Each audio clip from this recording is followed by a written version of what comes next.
बनर्जी पश्चिम बंगाल में पहली बार रामनवमी पर छुट्टी का ऐलान, अयोध्या से दूरी प्राण प्रतिष्ठा कार्यक्रम को बीजेपी की नौटंकी बता चुकी हैं। कैसे देख रहे हैं आप इस फैसले को? 900 चूहे खा के बिल्ली हज को चली, ये कहावत तो आपने भी सुनी होगी, सारे दर्शकों ने सुनी होगी। बिल्कुल ममता दीदी पे चरितार्थ बैठता है। खुलेआम रामलला की आलोचना करके उसको बीजेपी की नौटंकी बता के राम का अपमान करने वाली आज रामनवमी पे छुट्टी की घोषणा कर रही है। 12 साल से ये छुट्टी जब से सत्ता में थी तब से ये छुट्टी याद नहीं आई। उस वक्त तो सिर्फ छुट्टियां बढ़ाने की जरूरत पड़ती थी, जब भी मुसलमानों का कोई कार्यक्रम हो तो 2 की जगह 5 दिन की छुट्टी कर दो।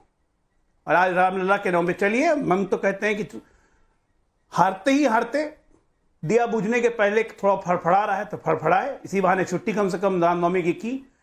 और प्रायश्चित करने का सबसे उचित स्थान तो यह होगा कि कलकत्ता में जाके बैठ के भद्रकाली के मंदिर में 3 दिनों का उपवास रखें और माफी मांगे अपने कारनामों की, कि 12 साल से अपने राज्य में जिस तरह से इन्होंने सनातन पे अत्याचार किया, सनातनियों पे अत्याचार किए हैं और दुधारू गाय की लात खाने वाली मुख्यमंत्री बन के रह गई हैं इन्हीं के शब्दों के अनुसार, तो मुझे लगता है ज्यादा उचित होगा। और आज देखिए, आप रैली में भी फुटेज दिखा रहे थे, खेला होबे जीतता होबे, खेला होबे जीतता होबे। अरे मैडम, आपके पीछे वाले नेता तक नारा नहीं लगा रहे थे। कार्यकर्ता तो छोड़ दीजिए, उनके ठीक पीछे वाले नेता नहीं बोल रहे थे खेला होबे जीतता होबे। खेला तो हो गया बंगाल में, टीएमसी के साथ खेला हो गया, आवाज में हनक गायब हो गई है, लड़खड़ाहट आ रही है और ये घबराहट दिख रही है कि कहां खेला हुआ।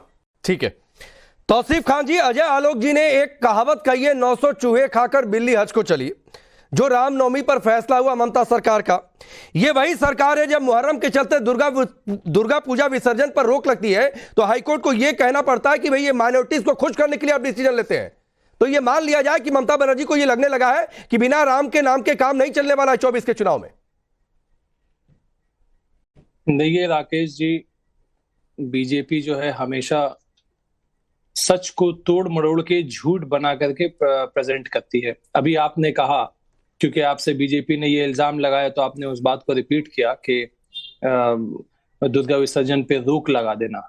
ये विसर्जन पे रोक कभी नहीं लगाया गया था, मामला हाईकोर्ट तक गया था। रूट को बदल देना, ये रूट को बदल देना और रोक लगा देना, दोनों में फर्क है। तो पहले बात के जो सच है हम सच को बोले, उसके बाद नहीं तौसीफ भाई तो सच ये है कि जो मैंने कोट किया ये हाई कोर्ट की टिप्पणी थी कि माइनॉरिटीज को खुश करने वाला ये फैसला था।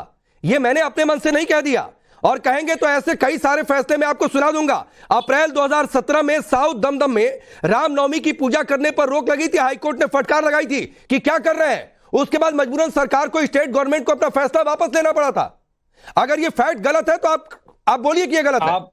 नहीं, अच्छी बात है, आप कैलकाटा हाईकोर्ट को कोट कर रहे हैं। इसी कैलकाटा हाईकोर्ट के जज जो पिछले 2-3 साल से रिस्पॉन्सिबल है करप्शन के मुद्दे में कितने लोगों को जेल भेजने में, आज वही जो जज है आज बीजेपी का दामन थाम लेते हैं, बीजेपी के कैंडिडेट बने फिरे और वो उसी दिन रिजाइन करके प्रेस कॉन्फ्रेंस बोलते हैं मैं बीजेपी ज्वाइन करूंगा, और ये मान भी लेते हैं, अपना जुर्म भी कबूल कर लेते हैं कि पिछले 1 हफ्ते से जज रहते हुए मैं बीजेपी से कांटेक्ट में था और बीजेपी मुझसे कांटेक्ट में थी। 1 हफ्ते से ना तौसीफ भाई, मैंने अप्रैल 2017 को कोट किया, 7 साल पहले, 7 दिन पहले नहीं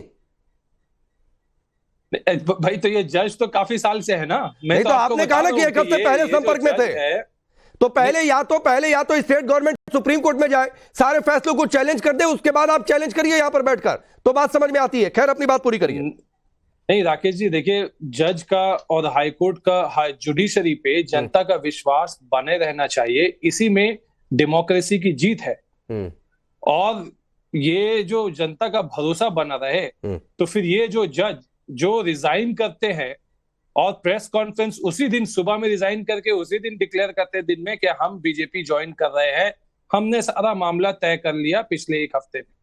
और उससे पिछले 2 साल में आप देखें, जो बीजेपी कहती वही वो, जो बीजेपी का इल्जाम होता वैसा ही इनका जो है कोर्ट में कमेंट्स आता। तो ये जो मुद्दा है ना, ये बंगाल की जनता के सामने है और ये सारे देश के सामने। अच्छा, कि हाई कोर्ट का जज, कलकत्ता हाई कोर्ट के चीफ जस्टिस के बारे में क्या ख्याल है? कोर्ट फिटर्निटी कलकत्ता हाईकोर्ट के चीफ जस्टिस के बारे में टिप्पणी दीजिए ना। आप अगर कैलकाटा में आएंगे, एक जज ने बीजेपी ज्वाइन कर ली, उस पर ढाल बना रहे हैं, कलकत्ता हाईकोर्ट के चीफ जस्टिस की टिप्पणी दीजिए। करेंगे रिटायर्ड जज से आप जाके कमेंट्री लेंगे, या यहाँ पे जो वकील है, सीनियर वकील, जूनियर वकील, सब कहेंगे जस्टिस की टिप्पणी बता जो है जुडिशरी पे भरोसा बनाए रखने की फेवर में ये बात नहीं है। अरे तौसीफ भाई, अजय आलोक कुछ पूछ रहे हैं, उसका भी जवाब दे दीजिए, आप ही लोगों के पास हो। आपका इतना भरोसा है साहब? नहीं, जुडिशरी पे कहीं भरोसा है कि कलकत्ता हाईकोर्ट के चीफ जस्टिस के कहने के बावजूद भी सीबीआई की टीम को संदेश खाली में शाहजहां शेख को अरेस्ट नहीं करने दिया, हैंडओवर नहीं किया, और कलकत्ता हाईकोर्ट ने इनको नोटिस भेजा है कि कोर्ट की अवमानना क्यों ना माना जाए। आलोक जी को नहीं मालूम है कि नहीं, जब जुडिशरी पे भरोसा आपकी सरकार को नहीं है। नहीं, जब डिवीजन बेंच का ऑर्डर आया था तो उसी दिन शाम को सुप्रीम कोर्ट में गए थे अप्लाई करने, लेकिन आपने कंप्लाई नहीं किया हाईकोर्ट का। भाई जब तो फिर अपील तो सुप्रीम कोर्ट ने आपकी वो अपील भी खारिज कर दी। हाँ, खारिज कर दी, उसके बाद हैंडओवर कर दिया। अपील खारिज होने का ये मतलब नहीं है कि आप डिवीजन बेंच का ऑर्डर कंप्लाई नहीं करेंगे। आप संवैधानिक संकट खड़ा करते हैं बंगाल में। जब मामला अपील में है, जब मामला बंगाल को बनाना स्टेट बना के रख दिया है। एक शाहजहां शेख को बचाने के लिए पूरी सरकार आपको एक्सपोज कर दिया। वेस्ट बंगाल पुलिस की गवाही यही है, छाती ठोक के कह रहे हैं भाई हमें बीजेपी जुडिशरी की आपको इज्जत कहां है साहब? लेकर चले जा रही है जुडिशरी की इज्जत कहां है आपकी? स्टेट पुलिस मान लेगी क्या? स्टेट की पुलिस मान लेगी कि बीजेपी उसको सुनाई दे रहा है रैली में?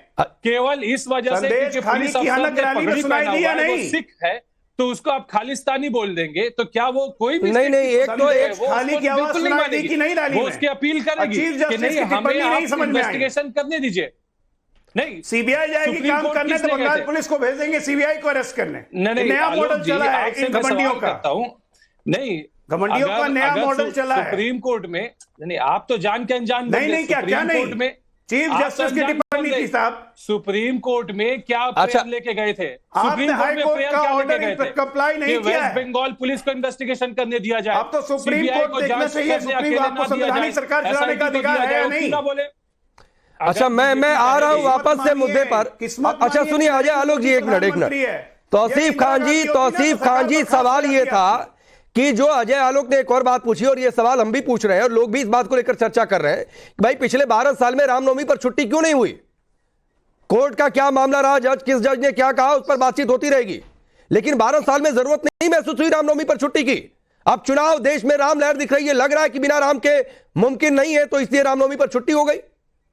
देखिए, हर साल कैलेंडर, स्टेट कैलेंडर के हॉलीडेज जो है हर साल डिसाइड होते हैं। जो लोग एडमिनिस्ट्रेशन में है, गवर्नमेंट में है, वो इस बात को जानते हैं। बाय गैजेट नोटिफिकेशन दे करके सरकार जो है छुट्टी डिक्लेयर करती है। साल डिफरेंट होता है। और अब नेताजी सुभाष चंद्र बोस के जयंती का छुट्टी क्यों नहीं देती केंद्रीय सरकार? अरे मैं आपसे नेताजी पर नहीं बातचीत कर रहा हूं तौसीफ खान। 12 साल में स्टेट गवर्नमेंट को यह जरूरत नहीं महसूस हुई, बावजूद इसके कि अन्य राज्यों में केंद्र में छुट्टी होती है, नहीं जरूरत महसूस हुई कि भाई रामनवमी पर छुट्टी होनी चाहिए। और अगर नहीं जरूरत महसूस हुई तो आज क्यों जरूरत महसूस हो गई? अगर आपको आपत्ति है क्या? नहीं, मुझे कोई आपत्ति नहीं है। आपत्ति तो अजय आलोक को भी नहीं है, वो भी स्वागत कर रहे हैं। अलग बात है कि उन्होंने कहावत कह दी।